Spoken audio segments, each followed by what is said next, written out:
Hello students, आज के class में फिर से आज आपका तहे दिल से स्वागत करता हूं।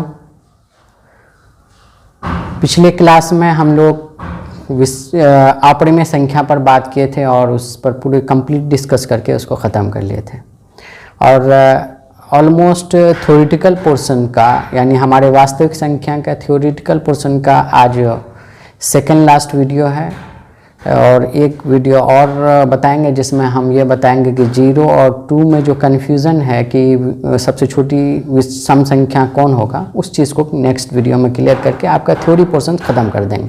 उसके बाद वास्तविक संख्या का जितने भी थ्योरी पढ़ा है उसके एप्लीकेशन पर बात करेंगे और चैप्टर घुसेंगे। ठीक है, चलिए आज हम लोग बात करते हैं सम संख्या। सम संख्या किसे कहते हैं? जनरली हम ये देखें तो लोग कई तरीके से डिफाइन किया है सम संख्या को। सबसे पहले हम लोग एक बचपन से ये सीख के आए हैं, वह संख्या जो 2 से पूर्णतः विभाजित हो तो उसको हम लोग सम संख्या कहते हैं। पूर्णतः विभाजित होने का मतलब क्या होता है, इसी चीज़ को हम थोड़ा सा स्टैंडर्ड बना दिए हैं आपके स्टैंडर्ड में क्लास 10th में ला करके कि पूर्ण विभाजित का मतलब है जिसका शेषफल क्या हो, 0 हो। यानी उसी डेफिनेशंस को जो बचपन में हम लोग सीखे थे उसको थोड़ा सा हम चेंज करके दिए हैं। वो क्या दिए हैं कि वह संख्या जिसे 2 से विभाजित करने पर शेषफल 0 आए वो क्या होगा, आपको सम संख्या होगा। अब जैसे फॉर एग्जांपल अगर हम मान लो कि 4 है, ये सम संख्या है कि नहीं, इसको हम 2 से डिवाइड किए, 2 से डिवाइड किए तो 2 2 जा 4 और ये शेषफल कितना हो गया, 0। इसका मतलब है ये क्या हो गया, सम संख्या होगा। उसी तरीके से कोई भी नंबर लेंगे, अगर 8 लेंगे तो 8 को भी अगर 2 से डिवाइड करेंगे 2 4 जा 8 और ये शेषफल क्या हो जाए, 0 हो जा रहा है, इसीलिए ये 8 क्या हो गया, सम संख्या हो गया। उसी तरीके से अगर कोई भी लेंगे, मान लीजिए 24 है, इसको हम 2 से डिवाइड किए तो 2 1 जा 2, फिर ये कैंसिल, फिर 4 आएगा, फिर 2 2 जा 4, फिर फाइनली आपका शेषफल क्या आ गया, 0 आ गया, इसलिए 24 क्या है, सम संख्या। इस तरीके से हम लोग पहचान सकते हैं सम संख्या किसको कहते हैं। अब बात रहा कि सर सम संख्या तो है, सबसे बड़ी चीज़ है, हम लोग जो चैप्टर्स में आगे थ्योरी में पढ़ेंगे सम संख्या या सम संख्या और विषम संख्या का रिलेवेंस प्रॉब्लम, तो वहाँ पे हम लोगों को जनरल फॉर्म का बहुत ज़्यादा ज़रूरत पड़ता है, यानी आपका सामान्य रूप की बहुत ज़्यादा ज़रूरत पड़ता है। तो हम देखेंगे सामान्य रूप का मतलब क्या हुआ, एक ऐसी मशीन, एक ऐसा जनरलाइज रूप जो हमें क्या दे, सम संख्या दे। फॉर एग्जाम्पल इसको हम इस तरीके से समझ सकते हैं, एक मशीन लेते हैं और ये मशीन को हम इस तरीके से स्ट्रक्चर करें, इस तरीके से बनाएं, वही उसका जो स्ट्रक्चर ही होगा उसका सामान्य रूप होगा, यानी जनरल फॉर्म होगा। तो ये मशीन किस रूप में काम करेगा, 2n के रूप में।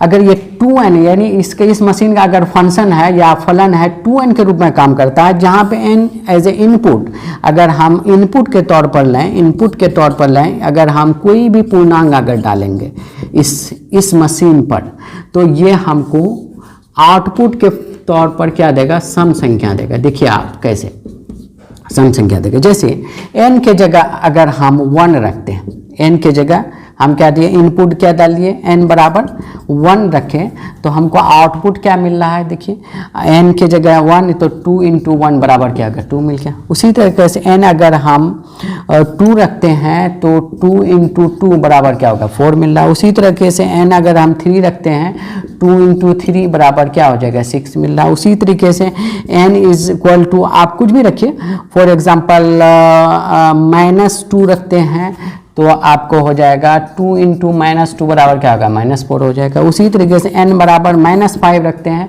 2 × -5 बराबर क्या हो जाएगा, -10 हो गया। तो ये सारा चीज़, ये 2 हुआ, ये 4 हुआ, ये 6 हुआ, ये -4 हुआ, ये -2 हुआ, -10 हुआ, ये सारा चीज़ क्या है, सम संख्या है। तो हमारा एक तरीके से अगर हम देखा जाए, अगर कोई पूछे कि सम संख्या का सामान्य रूप क्या है भाई, तो हम कहेंगे 2n।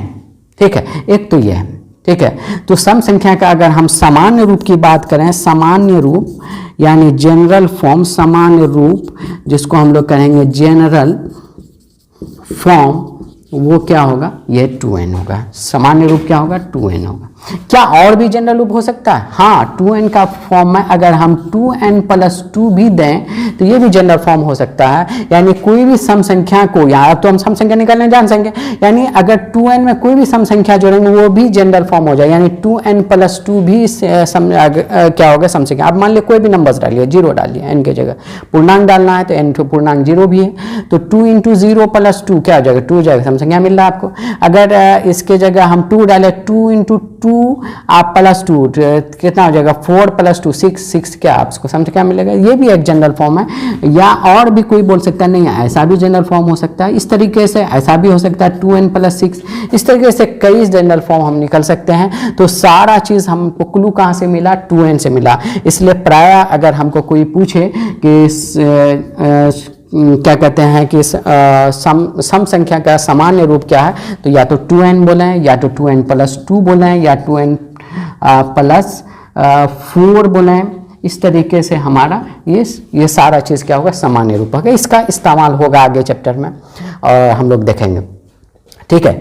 तो इस तरीके से हम लोग ये सीखे आज के डेट में सम संख्या किसको कहते हैं। तो सम संख्या आप देखिए, ये जितना भी नंबर्स है जो आपको मिला है इस सामान्य रूप की वजह से, तो वो सब देखिएगा 2 से डिविजिबल करने पर इसका शेषफल क्या आ रहा होगा? 0 आ रहा होगा। इसका भी देखिए 2 से डिविजिबल कीजिए तो 2 -2 से मल्टीप्लाई होगा तो ये भी शेषफल 0 हो जाएगा। इसका भी देखिएगा तो सपोज -10 को भी अगर हम देखना चाहते हैं तो 2 सबसे पहले तो माइनस को लाने के लिए यहाँ माइनस लाना होगा, और -5 से मल्टीप्लाई करेंगे तो क्या होगा? -10, और ये क्या है? सपोज 5 से मल्टीप्लाई कीजिए तो 5 से 10, और ये दोनों को जोड़ेंगे तो हमारा क्या होगा? 0 होगा। अगर घटाना चाहते हैं तो फिर यहाँ माइनस लिखिए, यहाँ प्लस होगा तो यहाँ 0 क्या होगा? शेषफल 0 होगा। तो इस तरीके से -5 भी हमारा क्या हो गया? सम संख्या हो गया। चलिए अब हम लोग विषम संख्या पे बात करेंगे। तो विषम संख्या किसे कहते हैं? तो सम संख्या पे बात किए, उसके बाद सम संख्या का हम लोग सामान्य रूप या सीखे कैसे निकलता है। और उस चीज़ को याद रखिएगा कि सम संख्या का जो सामान्य रूप होता है वो 2n होता है, या 2n+2, 2n+4, 2n+6 इस प्रकार होता है। उसी तरीके से हम विषम संख्या में देखेंगे तो वह संख्या जो सम न हो उसको हम लोग क्या बोलेंगे? विषम बोलेंगे। तो सम न हो, अगर काउंटर में अगर हम डेफिनेशन लिखना चाहें विषम संख्या तो हम क्या लिख सकते हैं? वह संख्या जिसे 2 से विभाजित करने पर शेषफल 0 न आए।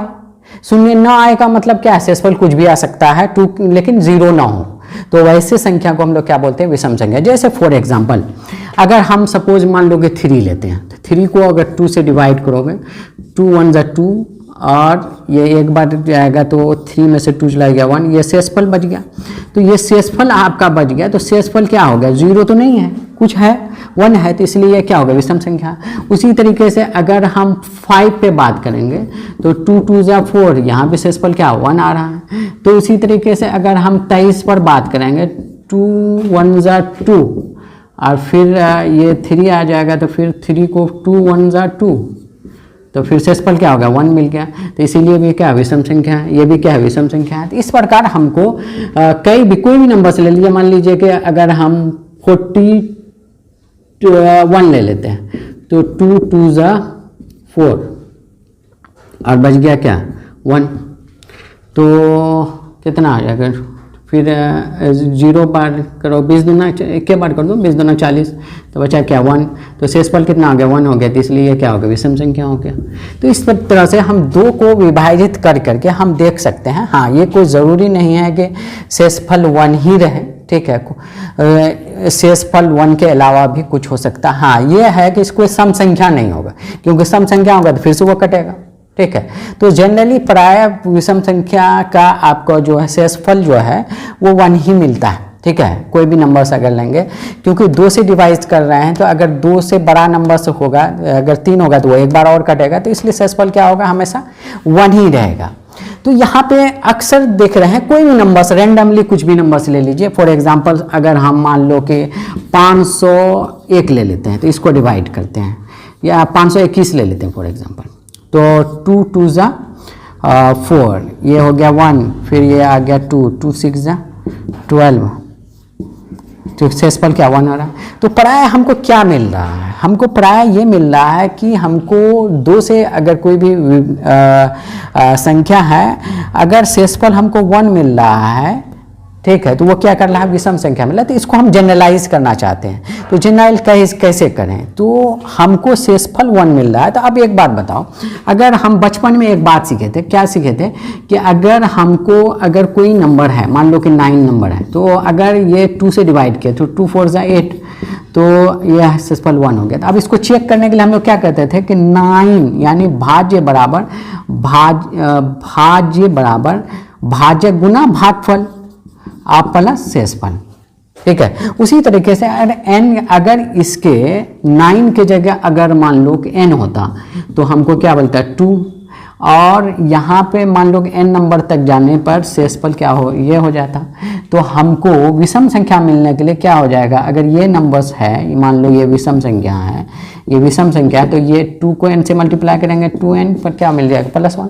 तो इस तरीके से हमको एक चीज़ मिल गया, क्या है, सामान्य रूप, यानी हमको एक वो मशीन मिल गई। अगर इनपुट के तौर पर अगर हम पूर्णांक रखें, इनपुट के तौर पर अगर पूर्णांक रखें, तो इस मशीन पर यानी 2n + 1 पर हम अगर ये फलन डाल दें, ठीक है, इस मशीन को इस फलन के रूप में काम करवाएं, तो हमको ये क्या मिल जाएगा, ऑड नंबर ही देगा, यानी विषम नंबर ही देगा। जैसे फॉर एग्जांपल n बराबर 1 रखो, 2 × 1 2 + 1 क्या आ गया, हमको क्या दे रहा है, 3 दे रहा है। उसी तरह से n बराबर 2 रखो, 2 × 2 + 1 क्या आ गया, 5 दे रहा है। ये भी हमको क्या विषम संख्या मिल रहा है। तो ये एक ऐसी मशीन हो गया जो हमको क्या दे रहा है, विषम संख्या दे रहा है। तो इसीलिए इसको ये जो है विषम संख्या का क्या मिल गया, सामान्य रूप हो गया। अगर आपसे पूछा जाए सामान्य रूप विषम संख्या का क्या है, तो आपको क्या बोलना है, 2n + 1, यानी सम संख्या का सामान्य रूप क्या हो गया 2n, और विषम संख्या का सामान्य रूप क्या हो गया 2n + 1। या अगर हम क्या और भी जनरलाइज फॉर्म लिख सकते हैं, हाँ लिख सकते हैं। जैसे ये क्या विषम संख्या जोड़े ना, आप विषम संख्या जोड़ते जाइए, 2n + 3 जोड़ दीजिए, या फिर क्या हो जाएगा 2n + 5 जोड़ दीजिए। इस तरह विषम संख्या आप जोड़ते जाएंगे तो कोई बोलेगा नहीं ये भी विषम संख्या है, हाँ ये भी विषम संख्या के जनरल फॉर्म है, हाँ है। लेकिन यहाँ पे ये ध्यान रखिएगा, आखिर हम ये क्यों नहीं, इसी को क्यों मान रहे हैं, ये क्या कहते हैं कि विषम संख्या का सामान्य रूप, क्योंकि अगर पूर्णांक का सबसे छोटा नंबर से अगर 0 डाला जाए तो 2 × 0 + 1 हमको 1 मिलेगा। लेकिन अगर ये वाला अगर हम मान लें, अगर 0 भी डालते हैं तो ये हमको क्या 5 से स्टार्ट होगा। तो इसीलिए कि ताकि हम विषम संख्या को 1 से यानी अगर हम मेरा प्राकृतिक संख्या है उसमें अगर हम डिस्टिंग्विश करना चाहें कौन विषम है कौन सम है, तो वो यहीं से स्टार्ट करना, इस जनरल फॉर्म से ही स्टार्ट करना होगा। उसी तरह से सम संख्या में कहाँ से स्टार्ट करना होगा, 2n से स्टार्ट करना होगा, तब हम एग्जैक्टली डिस्टिंग्विश कर पाएंगे, एग्जैक्टली डिफ्रेंशिएट कर पाएंगे प्राकृतिक संख्या में कौन सम है कौन विषम है। तो अभी तक तो हम लोग विषम और सम की जानकारी ले लिए, लेकिन एक बहुत बड़ा कंफ्यूजन है हमारे बीच कि सर सबसे छोटी, ज़्यादातर क्वेश्चंस होता है कि सबसे छोटी विषम संख्या कौन है, और बच्चे हमेशा रॉन्ग करके आते हैं। तो इसका डिस्कशन हम लोग नेक्स्ट वीडियो में करेंगे कि सबसे छोटी विषम सम संख्या कौन है।